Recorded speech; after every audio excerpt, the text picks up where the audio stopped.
ரொம்ப நாளைக்கு அப்புறம் இன்னைக்கு அம்மா வீட்டுக்கு வந்திருக்கேன். அவங்களும் ஒரு மாசமா வா வா வா என்ன வரவே மாட்டேங்கிற அப்படின்ட்டு சொல்லிகிட்டே இருந்தாங்க. சரி இன்னைக்கு வந்துடலான்னு வந்தாச்சு. எனக்கு என்னென்னா எனக்கு நம்ம வீட்லேயே அதாவது நான் இருக்கிற வீட்லேயே கொஞ்சம் கம்ஃபர்ட்டாக இருக்கிறதுனால எங்கேயுமே வரக்கு எனக்கு தோண மாட்டேங்குது. ஸோ அதனாலே நான் இப்போது எங்கேயுமே வரதில்லை அதிகமாக. ஆனால் சண்டே மட்டும் அத்தை மாமா வீட்டுக்கு போய் சாப்பிட்டு வருவேன். மேக்ஸிமம் நான் அங்கே போயிடுவேன். அதனால் அப்பா அம்மா கொஞ்சம் கோவம், இங்கே மட்டும் வரவே மாட்டேங்கிறாள் அப்படின்ட்டு. சரி அப்படின்ட்டு இன்றைக்கி வந்துட்டேன். அது மட்டும் இல்லாமல் ஆடி நோம்பிக்காக இப்போ அப்பா அம்மா ஊருக்கு கிளம்புறாங்க. என்னையும் வாவான்னு சொல்லிகிட்டே இருக்காங்க. இனி விக்னேஷ் வந்தால் தான் தெரியும் நான் போகிறேன்னா நாங்கள் போகிறோமா இல்லையான்ட்டு. இல்லாட்டி அப்பா அம்மா இப்போ ஊருக்கு கிளம்ப போகிறாங்க, கோபி கிளம்புறாங்க. நானும் பிரகுலும் தான் வந்தோம். அப்பா காலையிலே வந்து கூட்டிகிட்டு வந்துட்டார். இப்போ பிரகுல் என்னென்னா அத்தை மாமா நாங்கள் அங்கே இருக்கோன்னு போயிட்டு அப்புறம் நான் ஃபோன் பண்ணி இங்கே இருக்கோன்னு சொன்னனால இங்கே வந்தாங்க. இவங்க இங்கே வந்ததும் இவன் கிளம்பி போயிட்டான் அத்தை மாமா வீட்டுக்கு. அவங்க வந்து கூப்பிட்டு போயிட்டாங்க. இப்போது தலைவர் அவங்க அத்தை மாமா வீட்டில் தான் இருக்கார். அம்மா எனக்கு கண்டுக்கவே இல்லை, என்னையும் கண்டுக்கல, இங்கே இருக்கிற தாத்தா பாட்டியும் கண்டுக்கல. அவங்க பாட்டு ஜம்முன்னு ஏறி போயிட்டாங்க. இப்போது நானும் அப்பா அம்மா தான் இருக்கோம். அப்பா அம்மா இப்போ ஊருக்கு கிளம்பிட்டுருக்காங்க. ஸோ நான் கிளம்புவோனான்னு எனக்கு தெரியலை, நீ தான் பார்க்கணும். ஸோ இப்போ ஃபைனலாக எல்லோரும் ஊருக்கு போகிறோன்னு சொல்லிட்டு கிளம்பிட்டோம். நான் கிளம்பிட்டேன். விக்னேஷ் வந்துட்டு தம்பி கூப்பிட போயிருக்காங்க அத்தை மாமா வீட்டில். அப்பா அம்மா இங்கே வந்துட்டுருக்காங்க. நாங்கள் இங்கேருந்து அப்படியே ஊருக்கு கிளம்பிடுவோம். ஸோ ஃபைனலி ஊருக்கு போகிறோம். ஸோ இப்போ ஃபைனலாக முடிவு பண்ணி நம்ம ஊருக்கு கிளம்பியாச்சு. நம்ம முன்னோர்களுக்காக சாமி கும்பிட்றதுக்காக. எப்போவும் ஆடி அமாவாசைக்கு கும்பிடுவோம். இந்த தடவை சரி அண்ணாங்க இன்றைக்கி கும்பலான்னு சொல்லவும் நாங்கள் எல்லோரும் கிளம்பிட்டோம். பிரகுலுக்கு லீவும் வேறு. சரி இன்றைக்கி போயிட்டு நம்ம நாளைக்கு வந்துடலாம் அப்படின்னு சொல்லிட்டு கிளம்பிட்டோம். பிரகுல் ரொம்ப குஷியாட்டம் போட்டு கிளம்பிடுவான். வண்டியில் போகிறதுனாலே எனக்கு ரொம்ப பிடிக்கும். அதுவும் லாங் ட்ரைவ்னும் ரொம்ப ரொம்ப பிடிக்கும். ஜாலியாக வருவான் வேடிக்கை பார்த்துட்டே. வழக்கம் போல் நம்ம ட்ரைவை ஃபுல்ஃபில் பண்ணுற மாதிரி டீ குடிச்சிட்டு தான் போனோம் விக்னேஷோட ஃப்ரெண்டு கடையில். எப்போவுமே அங்கே தான் டீ குடிப்போம். அந்த குன்னத்தூர் கிட்டே இருக்கும் அவங்க கடை. அங்கே குடிச்சிட்டு அப்படியே நம்ம ஊருக்கு கிளம்பிட்டோம். கோபிச்செட்டிப்பாளையம்லேருந்து கரெக்டாக நம்ம ஊருக்கு ஒரு 17 கிலோமீட்டர் போனோம். அதாவது கொடிவேரியிலேருந்து ஒரு 3 கிலோமீட்டர் முன்னாடி. பிரகுலுக்கு தண்ணியை பார்த்ததுமே தலைக்கால் புரியல. அம்மா அங்கே பாருங்கள் தண்ணின்னு சொல்லிகிட்டே வந்துட்டு இருந்தான். ஸோ நாங்களும் அப்படியே போயிட்டு இருந்தோம் இயற்கையை ரசிச்சுட்டே. அவ்வளோ அழகாக இருந்தது. கொஞ்சம் சன்செட்டு வேறு. அதுவும் இல்லாமல் இந்த பக்கம் தண்ணி அந்த பக்கம் வயல் பார்க்குறக்கே அருமையாக இருந்தது. அழகாக அப்படியே பார்த்துட்டே போயிட்டுருந்தோம். நாங்கள் வீட்டுக்கு போகிறதுக்கு கரெக்டாக ஒரு 6:45 ஆகிடுச்சு. நாங்கள் நின்று தான் போனோம். ஏன்னா எனக்கு ரொம்ப நேரம் உட்கார முடியலன்றதுனால நின்று தான் போனோம். பொறுமையாக தான் போனோம். எப்போவுமே கொஞ்சம் ஸ்பீடாக தான் போவோம். அன்றைக்கி நாங்கள் ஸ்லோவாக தான் போயிட்டுருந்தோம்.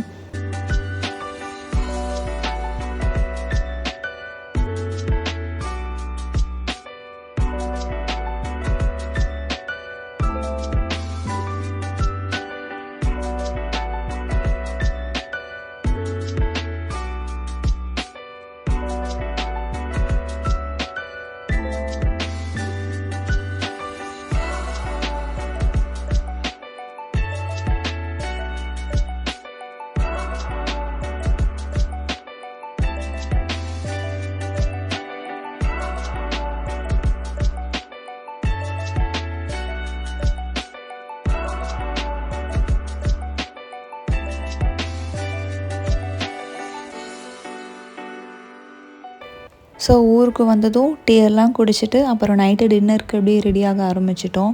இட்லியும் சிக்கனும் செஞ்சுருந்தாங்க. அப்படியே சாப்பிட்டுட்டு கொஞ்சம் நேரம் எல்லோரும் உட்காந்து ஜாலியாக பேசிட்டு பிரகுல் போனதுமே தூங்கிட்டான். ஏன்னா வண்டியில் வரும்போதே அவனுக்கு நல்லா தூக்கம். வந்ததுமே தூங்கிட்டான். அப்புறம் காலையில் எழுந்திரிச்சதும் அம்மா அப்பா கொஞ்சம் க்ளீனிங் வேலையெல்லாம் ஸ்டார்ட் பண்ணிட்டாங்க. நம்ம வீட்டு முன்னாடி வந்துட்டு ஆள் இல்லாதனால கொஞ்சம் புல்லெல்லாம் முளைச்சிருந்தது. அதெல்லாம் க்ளீன் பண்ணிகிட்டு இருந்தாங்க. நான் வந்துட்டு இந்த வெங்காயம்லாம் உளிச்சிட்டு இருந்தேன் குழம்புக்காக. அப்புறம் விக்னேஷ் மேலே அண்ணா ஒரு கோழி வச்சுருந்தாங்க. அந்த கோழி ஏறி நின்றுட்டு நல்லா ஆட்டம் போட்டுட்டு இருந்தது. அது எப்போவுமே இந்த கட்டில் மேலே தான் இருக்குமா. இவங்க படுத்ததும் இவங்க மேலே ஏறிட்டு இருந்துச்சு. அப்புறம் அண்ணாவோட பொண்ணும் என் பையனும் நல்லா விளையாண்டுட்டு இருந்தாங்க. 2 பேரும் கொஞ்சம் நேரம் அடிச்சுக்குவாங்க, அப்புறம் விளையாண்டுக்குவாங்க. அப்படியே தான் போயிட்டு இருந்தது. அப்புறம் எல்லாமே ரெடி பண்ணிவிட்டு எல்லோரும் சாமி கும்பிட ஆரம்பிச்சிட்டோம். படையெல்லாம் போட்டுட்டு சாமியெல்லாம் கும்பிட்டு அப்புறம் நாங்களும் சாப்பிட ஆரம்பிச்சிட்டோம்.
சாப்பிட்டு முடிச்சுட்டு கொஞ்சம் நேரம் பேசிகிட்டு இருந்தோம். அதுக்கப்புறம் ஒரு 3:30 ஆகும்போதே எல்லோரும் கிளம்பிட்டோம். ஏன்னா பிரகுலுக்கும் நாளைக்கு ஸ்கூல் இருக்குது, அப்புறம் எல்லாருக்கும் ஒர்க் இருக்குதுன்னு சொன்னனால சரி கிளம்பலாம், இன்னொரு நாள் வந்துட்டு ஒரு 2-3 நாள் இருந்துட்டு போகலாம் அப்படின்னு சொல்லிட்டு எல்லோரும் கிளம்பிட்டோம்.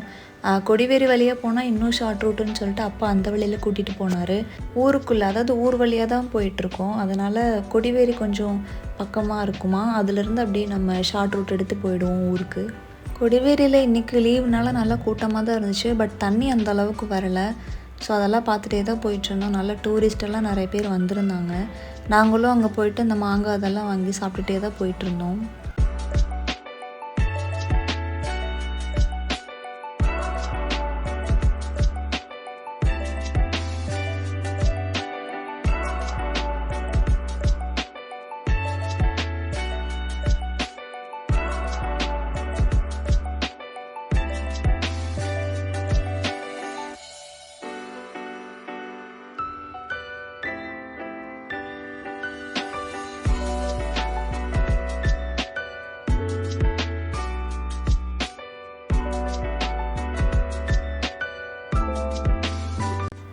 ஸோ ஃபைனலாக 2 டீயோட இந்த பயணம் முடிஞ்சுது. இந்த லாக் பிடிச்சிருந்தா கண்டிப்பாக லைக், ஷேர், கமெண்ட் பண்ணுங்கள். அண்ட் மறக்காமல் சப்ஸ்கிரைப் பண்ணிக்கோங்க. இன்னொரு லாகில் பார்க்கலாம். பாய்.